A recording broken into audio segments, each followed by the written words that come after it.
நான் சில எடிட்டர்ஸ்ட் எல்லாம் பேசும்போது டைம் ஸ்டாம்ப் போட்டுருவேன், இந்த சீன் வந்து இவ்வளவுதான் இருக்கணும் அப்படிங்கிற மாதிரி. Some editors work total run டைமே எனக்கு இவ்வளவுதான் வரும் அப்படின்னு சில எடிட்டர்ஸ் சொல்லியிருக்காங்க. நான் உங்ககிட்ட பேசிட்டு இருக்கும்போது உங்களோட ஸ்டைல் ஆஃப் ஒர்க் எப்படி இருக்கும் ஒரு ஸ்கிரிப்ட் புக் வரும்போது? Same applies. லைக் எனக்கு என்னதுன்னா, I would love to go to the sets. Like இந்த நாளைக்குனர்ல இருந்து தான் என்னோட கரியர் அப்படியே ஸ்டார்ட் ஆச்சு. நாளைக்குனர் சீசன் 3ல இருந்தோம் ஆக்சுவலி. ஸோ அதுல இருந்து ஸ்டார்ட் ஆனப்போ we did lots of short films அப்படின்ற ஒரு ஜோன் ஆக ஆரம்பிச்சு. அதுல ஒரு எக்ஸ்பீரியன்ஸ் வந்து தான் நான் படம்ன்ற ஒரு விஷயத்துக்கே வந்தோம்.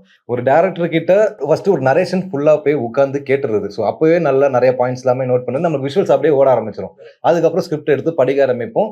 முடிஞ்ச அளவுக்கு நான் ரன் டைம் நான் அங்கேயே நான் போட ஆரம்பிச்சிருவேன். இவ்வளவு டியூரேஷன்ல இருக்குது. ஏன்னா அது அது இட்ஸ் a டாஸ்க்.